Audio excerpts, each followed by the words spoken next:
கடைசி வரைக்கும் என் ஜாதகத்தை வந்து பாத்தீங்கன்னா ஐயா பார்க்கவே இல்லை. ரொம்ப கஷ்டமா இருந்துச்சு. அப்புறம் கூப்பிட்டு "இங்க வா" அப்படின்னாரு. உங்களுடைய தாய் மாமன் பெயர் வந்து சிதம்பரம் நடராஜருடைய பொன்னம்பலம் சொல்லி வருதா அப்படின்னு சொல்லி கேட்டேன். நான் ரொம்ப அசந்து போயிட்டேன் நான். அவரு வந்து பாத்தீங்கன்னா எங்க வந்திருக்காரோ அங்க போயிட்டு வந்து பாத்தீங்கன்னா ஒரு 10 ஜோதிடர்கள் வந்து பாத்தீங்கன்னா அவரை தூண்டு உட்காந்துக்கும். ஜாதக கட்டம் போட சொல்லுவாரு.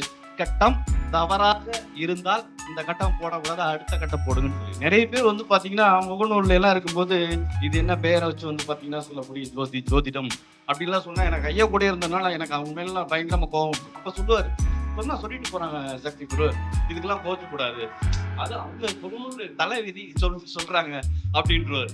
அதை பெருசா வந்து பாத்தீங்கன்னா எடுத்துக்க மாட்டாரு. டாக்டர் வந்து எங்க அம்மா சுத்தமா பேசவே இல்லைங்க, உயிரோடே பொழைக்கவே மாட்டாங்கன்னு சொல்லிட்டாங்க.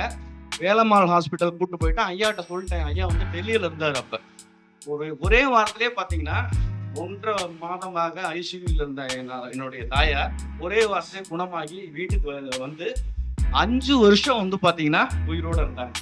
அதாவது தலையில மேஜர் ஆபரேஷன். ஐயாவினுடைய அந்த ஆசீர்வாதம் கிடைச்சதுனாலதான் அந்த பேரை வந்து என்னால எடுக்க முடிஞ்சு.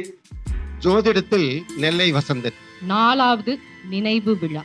ஒரு நல்ல உள்ளம் கொண்ட ஆசான் என்றால் நம்முடைய நெல்லை வசந்தன் ஐயா தான். தினம் அவர் நித்தமும் நம்ம கூடயே தான் இருக்காரு. எங்களுடைய வாழ்க்கையில் கிடைச்ச மிகப்பெரிய பாக்கியம் நினைக்கிறோம். அது வெறும் ஹியூமன் பீயிங்குள்ள அடக்கிட முடியாது அவர். ஜோதிடர்கள்ல ஒரு சகாப்தம். அஸ்ட்ராலஜர் சக்தி குரு சாரை அன்புடன் அழைக்கிறோம். ஓம் குருவே சரணம், சத்குரு சிவமே சரணம், ஓம் நம சிவாய சரணம்.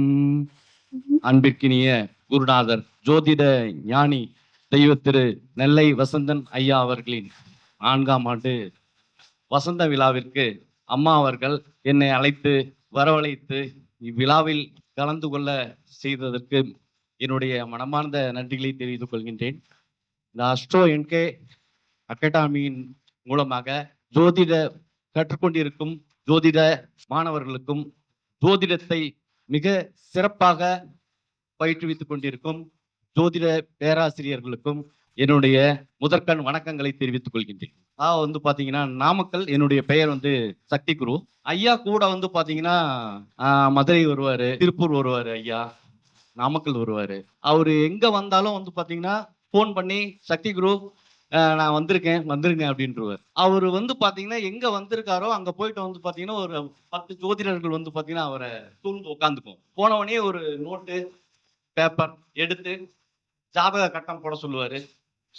கட்டம் போட சொல்லிட்டு வந்து பாத்தீங்கன்னா அது கட்டம் வந்து பாத்தீங்கன்னா நல்ல பெரிய கட்டமா போடணும் ஐயாவுக்கு. அந்த ராசி கட்டம் பெருசா போட்டு கட்டம் ஜாதக ராசி கட்டம் தவறாக இருந்தால் இந்த கட்டம் போடக்கூடாது, அடுத்த கட்டம் போடுங்கன்னு சொல்லி. ஏன்னா நம்ம போடக்கூடிய அந்த ராசி கட்டம் ராசி சக்கரம் மிக சரியாக இருக்கணும் அப்படின்னு சொல்லுவார். அதே மாதிரி வந்து பாத்தீங்க அப்படின்னா நிறைய ஜோதிட விஷயங்கள் ஐயா கூட வந்து பாத்தீங்கன்னா இருந்து அவரு எனக்கு வந்து பாத்தீங்கன்னா சொல்லக்கூடிய விஷயங்கள் வந்து பாத்தீங்கன்னா நிறைய விஷயங்கள் வந்து பாத்தீங்கன்னா நோட் பண்ணிக்கிட்டே இருக்கேன்.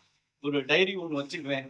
அதுக்காகவே வந்து பாத்தீங்கன்னா ஐயா பேர் போட்டு எப்பயுமே ஒரு கையில ஒரு டைரி வச்சிருப்பேன்.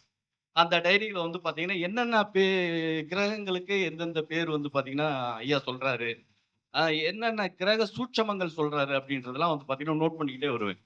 அவருக்காகவே வந்து பாத்தீங்கன்னா ஒரு இன்னும் அந்த டைரி வச்சிருக்கேன். அதுல வந்து சில விஷயங்கள் அப்படின்னு சொல்லி பார்க்கும்போது என்னுடைய ஜாதகத்தை மதுரையில வந்து பாத்தீங்கன்னா ஒரு முறை ஐயா கிட்ட காமிச்சேன். உன் ஜாதகத்தை வந்து பாத்தீங்கன்னா நானும் 2-3 டைம் காமிச்சேன். என் ஜாதகத்தை பார்க்கவே இல்லை. ஐயா பார்த்து சொல்லுங்கய்யா பார்த்து சொல்லுங்க எல்லாருமே காமிட்டாங்க. கடைசி வரைக்கும் என் ஜாதகத்தை வந்து பாத்தீங்கன்னா ஐயா பார்க்கவே இல்லை. எனக்கு என்ன ஐயா வந்து இன்னைக்கு ஜாதகம் பார்க்க முடியாதாட்டுக்குது அப்படின்னு சொல்லிட்டு ரொம்ப கஷ்டமா இருந்துச்சு. அப்புறம் கூப்பிட்டு "இங்க வா" அப்படின்னாரு. ஜாதகத்தை வந்து பாத்தீங்கன்னா போட்டேன். கும்ப லக்கணம் அப்படின்னு சொல்லி போட்டு சூரியன் புதன் வந்து பாத்தீங்கன்னா உனக்கு லக்கணத்துல வந்து பாத்தீங்கன்னா இருக்கு. உங்களுடைய தாய் மாமன் பெயர் வந்து சிதம்பரம் நடராஜருடைய பெயர் பொன்னம்பலம் சொல்லி வருதா அப்படின்னு சொல்லி கேட்டார். நான் ரொம்ப அசந்து போயிட்டேன் நான். ஏன்னா வந்து பாத்தீங்க அப்படின்னா நடராஜர் பேரு நிறைய பேர் வந்து பாத்தீங்கன்னா நடராஜர்னு சொல்லலாம். அத குறிப்பா வந்து பாத்தீங்கன்னா பொன்னம்பலமான்னு சொல்லி கேட்டார். என்னுடைய முதல் மாமனுடைய பேர் வந்து பாத்தீங்கன்னா பொன்னம்பலம். அப்புறம் செவ்வாய் சனி வந்து பாத்தீங்கன்னா பார்வை இருக்கும். செவ்வாய் வந்து மகரத்துல உச்சம், சனி வந்து கடகத்துல இருப்பாரு. எனக்கு செவ்வாய் சனி பார்வை இருந்து புதன் கூட வந்து இருப்பார். செவ்வாயோட புதன் இருப்பார். அப்ப இந்த புதனுடன் எந்தெந்த கிரகங்கள் எல்லாம் சம்பந்தப்படுகிறதோ அதெல்லாம் அத்தனை பேர் வந்து மாமனுடைய பேர்ல இருக்கும் அப்படின்னு சொல்லுவார். ரெண்டாவது மாமன் வந்து பாத்தீங்கன்னா சுப்பிரமணின்னு சொல்லி இருக்கான்னு சொல்லி கேட்டார். ஏன்னா செவ்வாய் சனி சேர்ந்தா அந்த மணின்ற ஒரு சுப்பிரமணி அப்படின்னு சொல்லி வரும்னு சொல்லுவார். அதுவும் கரெக்டா இருக்கு. அதுக்கப்புறம் வந்து பாத்தீங்கன்னா மூணாவது மாமன் வந்து பாத்தீங்கன்னா அவர் பேர் நமச்சிவாயம். அப்ப இந்த சூரியன் செவ்வாய் புதன் சனி காம்பினேஷனை வச்சு இந்த புதனுடன் எந்தெந்த கிரகங்கள் எல்லாம் இணைஞ்சிருக்கோ அது எல்லாமே பாத்தீங்கன்னா அவங்க தாய் மாமனுடைய பேர் வந்து பெயர் கொடுக்கும் அப்படின்ற ஒரு விஷயத்த வந்து பாத்தீங்கன்னா எனக்கு அன்னைக்கு ரொம்ப அசந்து போன விஷயம் நானு. அதுக்கப்புறம் வந்து பாத்தீங்கன்னா என்னுடைய லக்கணத்துக்கு வந்து 3ல வந்து குரு கேது. லக்கணத்துக்கு கும்ப லக்கணத்துக்கு 3ல வந்து குரு கேது வந்து ஐயா வந்து பாத்தீங்கன்னா நம்ம திருக்கணித ரீதியா தான் நான் கால்குலேஷன் பண்ணி வச்சிருப்பேன். ஐயா வந்து பாத்தீங்க அப்படின்னா வந்து வாக்கிய பஞ்சாங்கத்துல தான் ஒரு சாப்டர் வச்சிருப்பாரு அஸ்ட்ரோவிஷன்ல. வாக்கிய பஞ்சாங்கத்துல போட்டு உனக்கு வந்து குரு 3ல இல்ல 4ல தான் இருக்காரு அப்படின்னு. ஐயா எப்படிங்கய்யா சொல்றீங்க அப்படின்னு சொல்லி கேட்டேன். உங்க அம்மா பேர் என்ன அப்படின்னு சொல்லி கேட்டாரு. எங்க அம்மா பேர் வந்து பாத்தீங்கன்னா பாப்பாத்தீங்க அப்படின்னு சொல்றேன். எங்க அம்மா பேர் வந்து பாப்பாத்தீங்க. இப்ப குருனா என்ன பாப்பா தானே அப்படின்னாரு. குருனா பார்ப்பனார் பாப்பாத்தின்னு சொல்லுவாங்க தெரியுங்களா பிராமின்ஸ. அதே மாதிரி குரு குழந்தையும் பாப்பான்னு சொல்லுவோம். குரு குழந்தைக்கு உண்டான காரணங்களையும் அதை வந்து பாப்பான்னு சொல்லுவோம். இப்ப இது ரெண்டையுமே வந்து பாத்தீங்கன்னா சொல்லி உனக்கு 4ல தான் குரு இருக்காரு லக்கணத்துக்கு, அதனால வந்து அம்மா பேர் பாப்பாத்தி, உன்னுடைய ஜாதகம் இதுதான் சரி அப்படின்னாரு. அது ரொம்ப அதான் பிரமிப்பா வந்து பாத்தீங்கன்னா இருந்துச்சு. அப்ப நம்ம ஒரு ஜாதகத்தை இப்ப நம்ம கார்த்திக் சார் கூட பாத்தீங்கன்னா பேசினார். எப்படி வந்து ஜாதகத்தை சரி செய்வது, லக்னத்தை வந்து பாத்தீங்கன்னா எப்படி வந்து பாத்தீங்கன்னா சரி பண்றது அப்படின்றத ரொம்ப துல்லியமா வந்து இந்த என்கேவி சிஸ்டத்தின் மூலியமா வந்து தெளிவா சொல்லலாம். நிறைய பேர் வந்து பாத்தீங்கன்னா முகநூல்ல எல்லாம் இருக்கும்போது நிறைய ஜோதிடர்கள் வந்து பாத்தீங்கன்னா இது என்ன பெயரை வச்சு வந்து பாத்தீங்கன்னா சொல்லக்கூடிய ஜோதிடம் அப்படின்லாம் சொன்னா எனக்கு ஐயா கூட இருந்ததுனால எனக்கு அவங்க மேல பயங்கரமா கோபம். என்ன காரணம் அப்படின்னா அப்ப சொல்லுவாரு, சொன்னா சொல்லிட்டு போறாங்க சக்தி குரு, இதுக்கெல்லாம் கோச்சக்கூடாது, அது அவங்க சொல்லணும்னு தலை விதி சொல்றாங்க அப்படின்றவர்.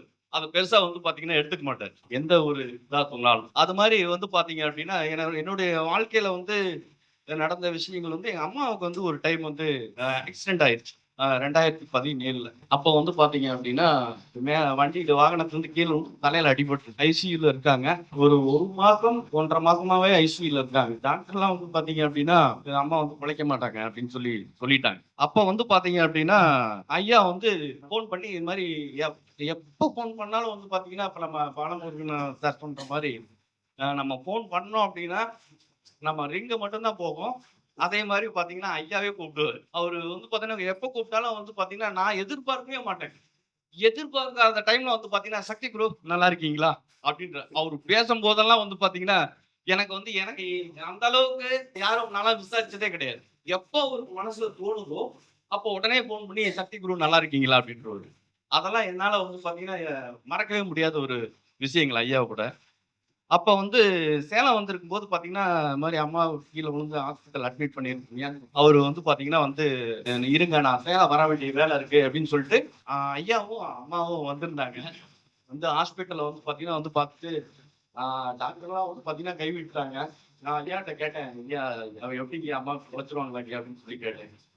லக்னம் போட்டு பார்த்துட்டு சார் நான் ஒரு லக்கணம் மீன லக்கணத்துக்கு 4ல புதன் வந்து பாத்தீங்கன்னா ஆட்சியை தான் இருக்காரு, அம்மா அவ்வளவுதான் இருக்கு, நல்லா பழச்சுக்காங்க, ஒன்றும் கவலைப்படாத அப்படின்னு சொல்லிட்டு காசு ஒரு 5000 ரூபா வந்து பாத்தீங்கன்னா பாக்கெட்ல வச்சுட்டு போய் நீங்க வச்சுக்க ஐயா வேண்டாங்க அப்படின்னு சொன்னாலும் ஐயா வந்து பாத்தீங்கன்னா விட மாட்டாரு. வச்சுட்டு நீ பாத்துக்க செலவுக்கு அப்படின்னு சொல்லிட்டு போயிட்டாரு. அதுக்கப்புறம் வந்து பாத்தீங்க அப்படின்னா ஐசியூலயே வந்து பாத்தீங்கன்னா இந்த 1.5 மாசம் இருக்கும். இதுல ஒரு விஷயத்த வந்து நான் யோசனை பண்ணேன். எங்க அம்மா வந்து பாத்தீங்கன்னா அந்த ஆம்புலன்ஸ்ல எடுத்துட்டு வந்த பையன் பேரு வந்து முருகனோட பேர் வருதுங்க. ஓகேங்களா, சுப்பிரமணிய ஏதோ பேர் வருது. எங்க அம்மாவுக்கு அந்த தலையில ஹாஸ்பிட்டல்ல வந்து ஆபரேஷன் பண்ண பேரு டாக்டர் பேரு பழனியப்பன். அப்புறம் வந்து பாத்தீங்கன்னா அந்த இன்சூரன்ஸ் கிளைம் பண்ணுவோம் பாத்தீங்களா, ஆக்சிடென்ட் ஆச்சுன்னா அந்த இன்சூரன்ஸ் கிளைம் பண்ணும் போது வந்து பாத்தீங்கன்னா அந்த வக்கீல் வந்து பாத்தீங்கன்னா கேஸ் போடுறாரு இல்லையா, அந்த வக்கீல் பேர் வந்து பாத்தீங்கன்னா கதிர்வேல். இது எல்லாமே பாத்தீங்கன்னா அப்படியே யோசனை பண்றேன் எனக்கு உட்காந்துக்கிட்டு.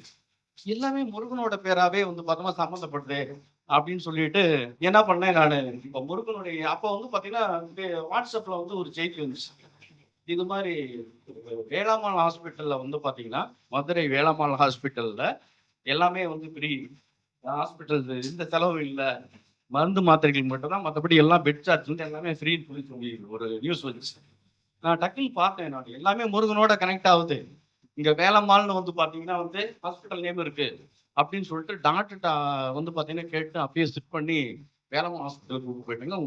டாக்டர் வந்து எங்க அம்மா சுத்தமா பேசவே இல்லைங்க, உயிரோடே பொழைக்கவே மாட்டாங்கன்னு சொல்லிட்டாங்க. வேலம்மாள் ஹாஸ்பிட்டல் கூப்பிட்டு போயிட்டு ஐயாட்ட சொல்லிட்டேன். ஐயா வந்து டெல்லியில இருந்தாரு அப்ப. எப்ப இருந்தாலும் வந்து பாத்தீங்கன்னா போன் போட்டு ஒவ்வொரு ஒரு 10 நாள் ஒரு வாரத்துக்கு ஒரு டைம் வந்து விசாரிச்சுட்டே இருப்பாரு. அம்மா எப்படி இருக்காங்க சக்தி குருன்னு சொல்லி விசாரிச்சுட்டே இருப்பாரு. ஐயா இது மாதிரி வேலம்மாள் ஹாஸ்பிட்டல் கூப்பிட்டு போயிட்டேங்க அப்படின்னு சொன்னேன். அப்ப வந்து பாத்தீங்க அப்படின்னா நீங்க ஒன்றும் கவலைப்படாதீங்க அப்படின்னு சொல்லிட்டு உங்க மதுரையில கண்ணன்னு சொல்லிட்டு ஒருத்தர் இருக்காரு. அவர் வந்து பாத்தீங்கன்னா உடனே இமீடியட்டா சக்தி குரு இருப்பாரு, நீங்க வேலம்மாள் ஹாஸ்பிட்டல்ல போய் அவர் போய் பாருங்க, அவருக்கு இதெல்லாம் ஹெல்ப்லாம் பண்ணுங்கன்னு சொன்னாரு. அங்க ஒரு டாக்டர் வந்து பாத்தீங்கன்னா அவரு வந்து இது பண்ணி கொஞ்சம் ரெக்கமெண்ட் எல்லாம் பண்ணி ஒரே நல்லா வந்து பார்த்தோம்னா ட்ரீட்மெண்ட் எல்லாம் பார்த்தாங்க. ஒரே வாரத்திலேயே பார்த்தீங்கன்னா 1.5 மாதமாக ஐசியூல இருந்த என்னுடைய தாயார் ஒரே வாரத்திலே குணமாகி வீட்டுக்கு வந்து 5 வருஷம் வந்து பார்த்தீங்கன்னா உயிரோட இருந்தாங்க. அதாவது தலையில மேஜர் ஆபரேஷன் 5 வருஷம் உயிரோட இருந்தாங்க. அப்ப எனக்கு வந்து பாத்தீங்க அப்படின்னா ஐயாவினுடைய அந்த ஆசீர்வாதம் கிடைச்சதுனாலதான் அந்த பேரை வந்து என்னால எடுக்க முடிஞ்சு அந்த வேலம்மாள் ஹாஸ்பிட்டல் அப்படின்றதெல்லாம் வந்து பார்த்தீங்கன்னா எடுக்க முடிஞ்சது. நேற்று கூட ஒரு ஜாதகம் அம்மா வந்து எனக்கு புத்தகம் வந்து அனுப்பிச்சிருந்தாங்க, கேள்வி பதில் புத்தகம் அப்படின்னு சொல்லிட்டு. ரொம்ப அற்புதமான புத்தகங்க அந்த கேள்வி பதில் புத்தகம். நீங்க அது ஒண்ணு படிச்சீங்கன்னாவே அந்த புத்தகம் அந்த 4 புத்தகத்திற்குள் ஐயாவினுடைய ஜோதிட புதையல்கள் கொட்டி கிடக்குது. அவ்வளவு விஷயம் 2 புத்தகம் படிச்சுட்டு ஃபுல்லாவே படிச்சுட்டு வந்து பாத்தீங்க அப்படின்னா அவ்வளவு விஷயம் இருக்குங்க உள்ளுக்குள்ள. ஆனா வந்து பொறுமையா படிக்கணும். அவரு சொல்ற விஷயத்த வந்து நம்ம ஆராய்ச்சி பண்ணாதான் அதுல ஆன்சர் எடுக்க முடியும். ஓகேங்களா? அவ்வளவு சூப்பரான ஒரு புத்தகம் அந்த ஜோதிட கேள்வி பதில். நான் நினைப்பேன் ஐயா வந்து பாத்தீங்கன்னா 4 வருஷம் வந்து பாத்தீங்கன்னா எங்க போனாலும் வந்து ஐயா கூட வந்து அந்த ஜோதிட விஷயங்களை கத்துக்கணும்ன்ற ஒரு ஆர்வம் அதெல்லாமே வந்து பாத்தீங்கன்னா வந்து இப்ப எதுவுமே இந்த 4 வருஷமா டச்சே இல்லையே அப்படின்ற மாதிரி இருக்கக்கூடிய சூழ்நிலைகள்ல அம்மா வந்து எனக்கு நான் எதிர்பார்க்கவே இல்லை, எனக்கு அந்த புத்தகத்தை வந்து அனுப்பிச்சு வச்சிருந்தாங்க. அப்ப வந்து எனக்கு என்ன தோணுச்சு அப்படின்னா அதாவது வந்து ஐயாவை சுற்றி இருக்கக்கூடியவங்க எல்லாமே வந்து ஜோதிட விஷயங்களை யார் யாரெல்லாம் ஆர்வமா கத்துக்கிட்டாங்களோ அவங்களுக்கு அந்த ஜோதிட விஷயங்களை அம்மா மூலியமா அனுப்ப சொல்லி மறுபடியும் இதெல்லாம் தெரிஞ்சுக்கன்னு சொல்லி எனக்கு ஐயாவே சொல்ற மாதிரி தான் பாத்தீங்கன்னா அதை உணர்ந்தேன். உண்மையாலுமே ஆடியோ புக்ஸ் லான்ச் பண்ண போறோம். விடாத கருப்பு புக்ல இருந்து நம்ம ஸ்டார்ட் பண்றோங்க சார். ஸோ நீங்கள் வண்டி ஓட்டும் போதும் படுத்திருக்கும் போதும் சும்மா இருக்க டைமில் இந்த ஹெட்ஃபோன்ஸை போட்டு இந்த புக்கை படித்த மாதிரி உங்களுக்கு அந்த ஃபீலை கொடுப்பாங்க.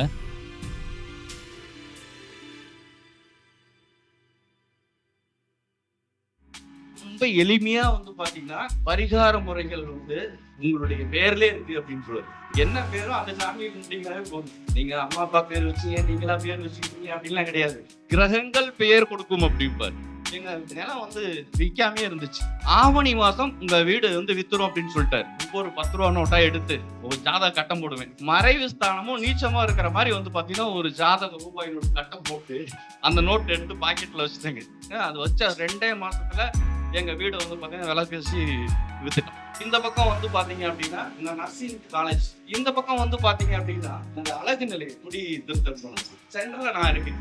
அப்ப செவ்வாய்க்கும் சுக்கரனுக்கும் நடுவுல நான் உட்காந்து ஆபீஸ் போட்டுருக்கேன். ரொம்ப நல்லா இருந்துச்சு அந்த ஆபீஸ்ல இருக்கிற வரைக்கும்.